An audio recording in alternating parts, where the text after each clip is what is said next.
Hello बच्चों, कैसे हो आप सब। मैं प्रीति मिश्रा आप सभी का स्वागत करती हूँ इस छोटे से प्यारे से चैनल P2 एजुकेशन में।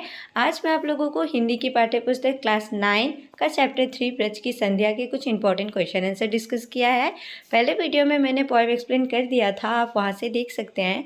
इसमें मैंने कुछ चैप्टर के इंपॉर्टेंट क्वेश्चन आंसर बताए हैं। उम्मीद करती हूँ आप सबको वीडियो अच्छी लगेगी। तो चलिए बच्चों, हम क्वेश्चन आंसर्स देखते हैं।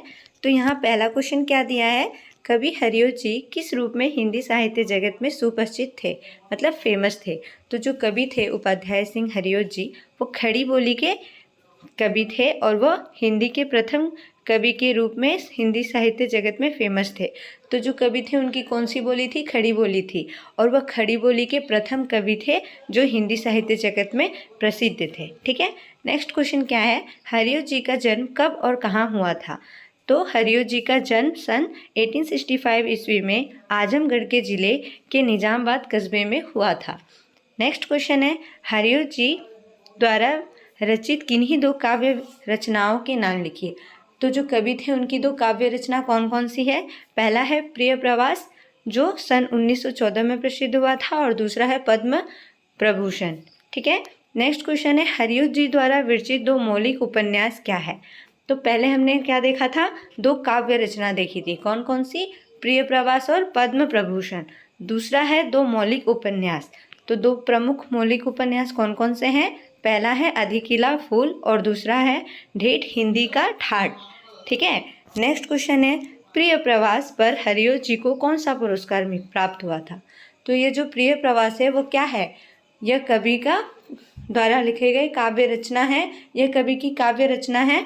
तो जो प्रिय प्रवास है उनमें कवि हरिओ जी को कौन सा पुरस्कार मिला था, मंगला प्रसाद प्रतितोषक पुरस्कार से सम्मानित किया गया था। आप आंसर में देखिए, प्रिय प्रवास जैसी काव्य रचना के ऊपर हरिओ जी को सन 1914 ईस्वी में मंगला प्रसाद परितोषक पुरस्कार से सम्मानित किया गया था।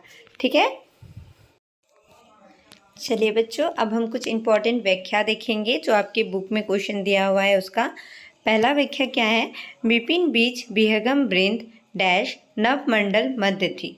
तो यह आप लोग के पोएम का सेकंड स्टेंजा है, जहाँ बताया है कवि ने विपिन बीज विहंग वृंद नवमंडल मध्य थी। तो यहाँ विपिन का मतलब क्या है, वर्ण, और बीच मतलब मिडिल में, विहंगम मतलब पक्षियाँ, मतलब जो पंछी होती हैं वो, और वृंद मतलब समूह, पक्षियों का समूह। ठीक है, तो यहाँ आप व्याख्या में देखिए, मैंने आंसर में दिया है, प्रस्तुत पंक्ति हमारी पाठ्य पुस्तक अंबर भाग 1 के अंतर्गत अयोध्या सिंह हरिओ जी की कविता ब्रज की संध्या से ली गई है, और इस पदावली में कवि ने वन में संध्या काल के समय जो प्राकृतिक सौंदर्य उत्पन्न हुई है उसी के प्रसंग में कवि ने अपना भाव विचार व्यक्त किया है। तो मैंने आप लोगों को पहले जितना भी चैप्टर का और पोएम का क्वेश्चन आंसर्स दिया है, व्याख्या दिए हैं, वहाँ मैंने आप लोगों को बताया था कि हम व्याख्या लिखेंगे तो हमें यह चीज़ बताना पड़ता है संदर्भ में कि हमने यह कहाँ से लिया है और कवि इन पोएम के द्वारा हमसे क्या कहना चाहते हैं। तो वही मैंने बताया है। यह आप लोग का जो क्लास 9 का बुक है अंबर भाग 1, उनमें से जो अयोध्या सिंह की जो कविता है वहाँ से ली गई है। और यहाँ कवि क्या कहना चाहते हैं, शाम के समय, संध्या के समय जो वन में प्राकृतिक सौंदर्य उत्पन्न हुई है उसी के बारे में कवि ने अपने भाव विचार व्यक्त किए हैं। तो व्याख्या क्या है देखिए, कवि कहते हैं कि संध्या के वक्त वनांचल में पंछियों का समूह कलरव ध्वनि से सारा वातावरण ध्वनिमय किए हैं। कलरव मतलब जो चिड़िया का चहचहाट होता है, आवाज़ होता है, ध्वनि होता है ना, वो उससे क्या है, सारा वातावरण को ध्वनिमय किया है। सारी पक्षियाँ अपने घोंसले में जाने की तैयारी में एकजुट ऐसे हो गए हैं कि वह खुशी के मारे कलरव करने लगे हैं। मतलब शाम के समय, संध्या के समय क्या करते हैं पक्षी, एकजुट होके एक साथ होकर अपने घोंसले की तरफ बढ़ते हैं। तो सब पक्षी जब आपस में एक साथ आ जाते हैं, एक समूह में मिल जाते हैं, तो वह आपस में चहचहाट करने लगते हैं, बहुत शोरगुल करने लगते हैं। कभी वही कह रहे हैं कि ये सब प्रकृति में दिखाई दे रहे हैं वे, और इनकी कलरव ध्वनि में लगातार वृद्धि होने से आकर्षण बढ़ गया है। आप लोग देखे होंगे कि संध्या के वक्त जब चिड़िया अपने घोंसले में जाती हैं, एक समूह बनाकर जाती हैं सारी चिड़िया, तो वो क्या करती हैं, आपस में बहुत ही चहचहाहट, बहुत ही ध्वनि आवाज़ करती हैं।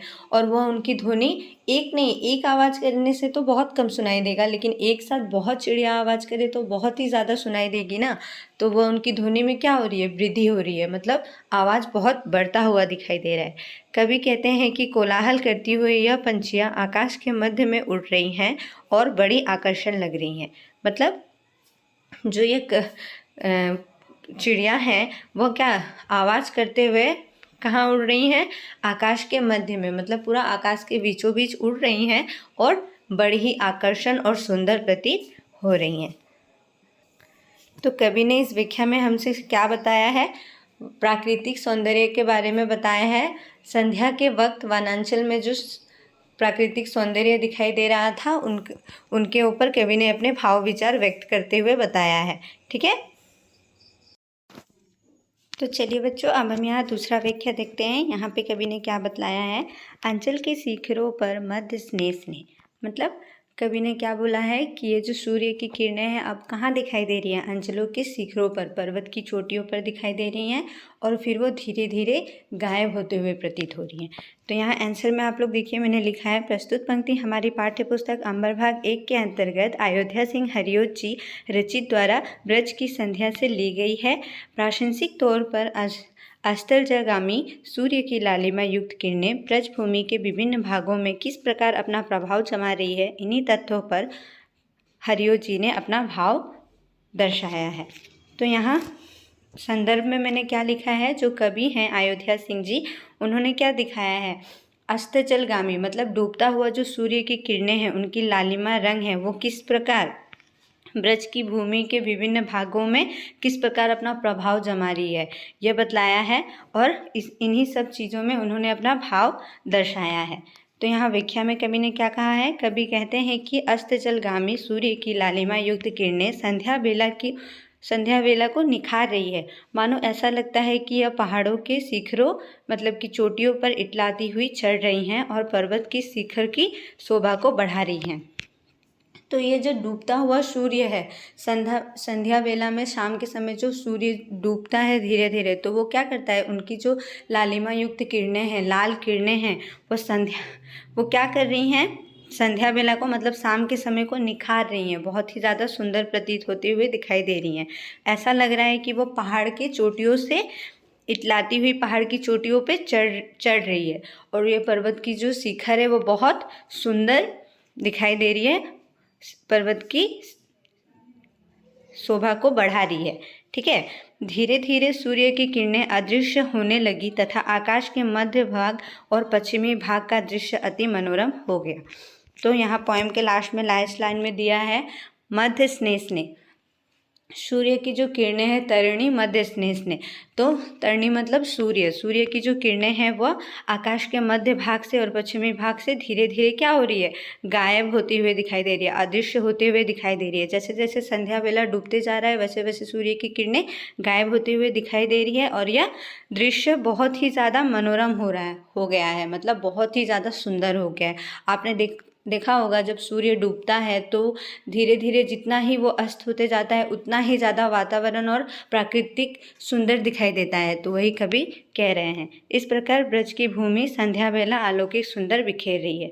इस प्रकार जो ब्रज की भूमि है वो क्या कर रही है, सुंदर सौंदर्य बिखेर रही है। ठीक है, नेक्स्ट व्याख्या देखेंगे हम लोग। यहाँ कवि ने क्या कहा है, ध्वनिमय करके गिरी रजित कुंज में। आंसर देखिए आप लोग, प्रस्तुत पंक्ति हमारी पाठ्य पुस्तक अंबर भाग 1 के अंतर्गत अयोध्या सिंह हरिओत जी की कविता ब्रज की संध्या से ली गई है और यहाँ कवि वातावरण सौंदर्य का वर्णन करते हुए अपने भाव व्यक्त किए हैं। तो यहाँ कवि ने क्या कहा है, वातावरण के सौंदर्य को लेकर अपना भाव व्यक्त करते हुए बतलाया है। संदर्भ में व्याख्या क्या है, कवि कहते हैं कि अस्ताचलगामी सूर्य की लालिमा युक्त किरणें वनांचल और पर्वत की गुफाओं को एक प्रकार से ध्वनिमय बनाने में सहयोगी रही है। सुंदर व आकर्षण उद्यान में तरह तरह की क्रीड़ाएं करने वाली घने लता पता के जो झुरमुट हैं, झाड़ी है, वे भी आकर्षण से दिखने लगी हैं। यमुना तट पर श्री कृष्ण की बांसुरी की तान से सारा वातावरण संगीतमय हो गया है। तो यहाँ व्याख्या में कवि ने क्या कहा है, दो डूबता हुआ जो सूर्य है उनकी लालिमा युक्त किरणें हैं, लाल किरणें हैं, वो क्या कर रही है, वनांचल और पर्वत की गुफाओं को एक प्रकार से ध्वनिमय बना रही है। और सुंदर और आकर्षण उद्यान में तरह तरह की जो लता पत्ता है, झाड़ी है, वो भी आकर्षण दिखाई दे रही है, मतलब बहुत ही सुंदर अट्रैक्टिव दिखाई दे रही है। और यमुना के तट पर संध्या बेला के समय यमुना के तट पर श्री कृष्ण क्या कर रहे हैं, बांसुरी की तान से सारा वातावरण को संगीतमय कर दिए हैं। तो कवि यहाँ पे क्या कहते हैं, ब्रज की संध्या के बेला में जो वातावरण प्राकृतिक सौंदर्य है उसके बारे में कवि ने अपने पोएम में बतलाया है। यहाँ 3 पोएम मैंने आप लोगों को एक्सप्लेन कर दिया है। उम्मीद करती हूँ आप सबको व्याख्या समझ आया होगा। चलिए हम लोग कुछ बुक के ग्रामर्स देख लेते हैं। पहला ग्रामर क्या है, शब्दों के विशेषण रूप लिखिए। तो लालिमा का क्या होगा, लाल। हरितिमा का हरा, अरुणिमा का अरुण, कालिमा का काला, गरिमा का गौरव। ठीक है। नेक्स्ट है निम्नलिखित समासिक शब्दों का विग्रह कीजिए। विग्रह कीजिए मतलब तोड़ के बताइए। ठीक है। तरु शिखा का क्या होगा, तरु की शिखा। ये कौन सा समास है, तत्पुरुष समास है।